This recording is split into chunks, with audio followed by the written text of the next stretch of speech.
Well, as we know, anti-Semitism is spread across America, especially on university campuses, and it gets denied or just sort of shrugged off by many in the media and some in politics. My next guest, who joined us previously, talked about how Israel can tactfully, he talked about how Israel could achieve victory in Gaza. He rejoins me now to go a little bit deeper and go into how Israel can tactfully achieve victory in Gaza. Let's welcome Dave Crystal. He is the CEO of Crystal Clear Tutors and a political consultant. Dave, not exactly a politically correct topic in America today, but an important one. Well, thanks for having me back, Rick. It's always a pleasure to be here. It's critical, like I said before in your last show, that Western civilization unite and realize who the good guy is and who the bad guy is. Israel is clearly the good guy. No guy is perfect. No war is perfect. But my plan, as you alluded to, does allow for Israel to win both strategically long term and to win politically. And I'm happy to go into more detail. Let's hear about it. Sure. So the first stage is for Israel to permanently annex 15% of the Gaza Strip. Picture an inverted C. Picture a latitudinal line north of Rafah, taking everything, including Rafah, from that line to the current border with Egypt, and a thin strip along its north to south border in the main areas where Hamas had invaded on October 7th, and a sliver in the Gaza's northern border with Israel. That's the minimum Israel deserves, because when you invade another country and lose, you should lose territory, and that will enhance Israel's strategic defensive posture long term. The second stage is for Israel to remove all civilians north of the Wadi Gaza to south of the Wadi Gaza, and then to tell Hamas, for every week you don't return at least 5 hostages, we're annexing 10% of all the Gaza Strip until such time as all of the Gaza Strip north of the Wadi Gaza is permanent Israeli territory. Now, if Hamas plays ball, that's great. Maybe you won't need the rest of my plan, and maybe we'll have a great deal and we'll get all the hostages out. If Hamas doesn't play ball, then what will happen is that Israel will annex all the territory north of the Wadi Gaza, thereupon creating 2 civilian corridors, one for females and if any male children they have under the age of 15, and one for elderly males over 65. Thereafter, Israel will be feeding, let's say to the tune of 3 to 4 meals a day, the innocent or quasi-innocent civilians in the northern part of the Strip, and limiting the males, most of them combatants, to 1 meal a day in the southern part of the Strip. Well, let me ask you this, Dave. It seems like that is I'm going to use the word common sense, bargaining chip for Israel with Hamas. Why has Israel not executed that, in your opinion? Well, in my opinion, Israel has not been strategic for a long time. Like I said before, the history of Israel for the last 20 years is a succession of tactical achievements under the rubric of strategic failure. Israel has not had a strategy, an exit strategy in terms of Gaza. I wrote my plan in February of 2024, and had the Netanyahu government or any government implemented same or similar plan, this war would have been over maybe a year ago.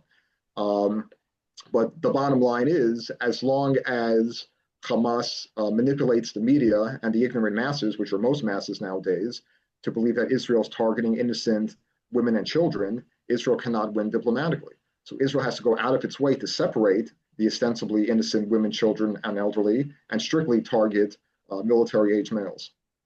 When you hear Trump, I haven't heard this in a while, but it was about during the campaign, I believe it was.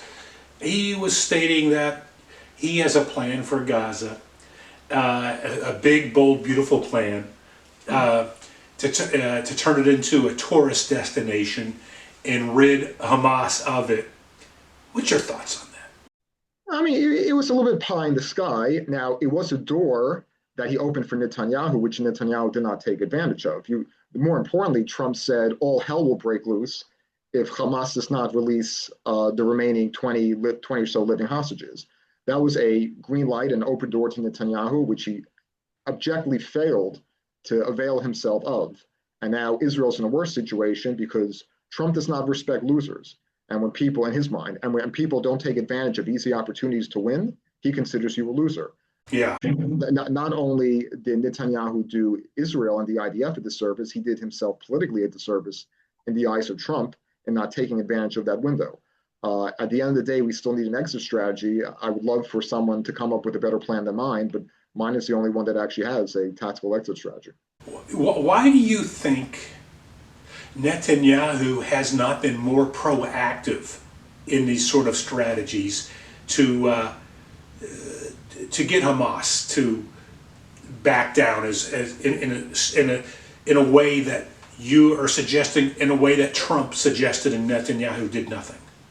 I hate to say this, and I say this as someone who was Netanyahu's biggest fan in the 90s when I was in college and a young professional, but at least the new Netanyahu over the last 15 years seems to exhibit a personality or character flaw whereby he has the courage to do the small and mid-sized things, but he lacks the courage to do the big things.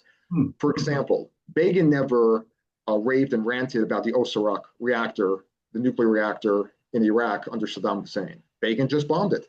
Okay. We also bombed a prospective nuclear reactor under Assad in Syria. We didn't whine about it for years. Every single year for the last 20 years, Netanyahu and others have whined about Iran inching closer to a nuclear weapon. And now, in the 11th minute of the 11th hour, we're finally deciding maybe to do something about it. We need someone with the gumption to do the big things early so that these things don't fester and turn to worse problems.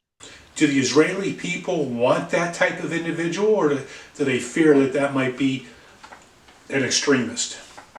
No, Israel needs, and I believe the masses want, Netanyahu to be replaced with someone strategic and courageous on the right of center or on the right. They do not want a left-wing government. It'll be very interesting to see what happens. But someone like Danny Danon, who's now the Israeli ambassador to the United Nations, would be a perfect candidate. They want someone who's as rhetorically tactful as Netanyahu, but someone who has the practical gumption to do practical things and achieve practical results. At what point do you think, if nothing is done the way you or Trump has suggested, is there a point where it becomes too late?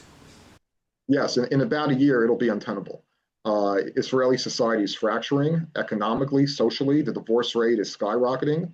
People don't realize how many months of the last 2 years reservists have not been with their wives, have not been with their families. Depression rates are skyrocketing. This is not sustainable. The IDF was never made for a long war. We won in 1967 in 6 days. That's why it's called the Six-Day War. At most, the IDF is made for 2 to 3 months sustained combat. Seems to me, if Hamas recognizes that, then this is their strategy. Play it out. That's been their strategy, and they've tapped us along, which is why a plan like mine needs to be implemented immediately.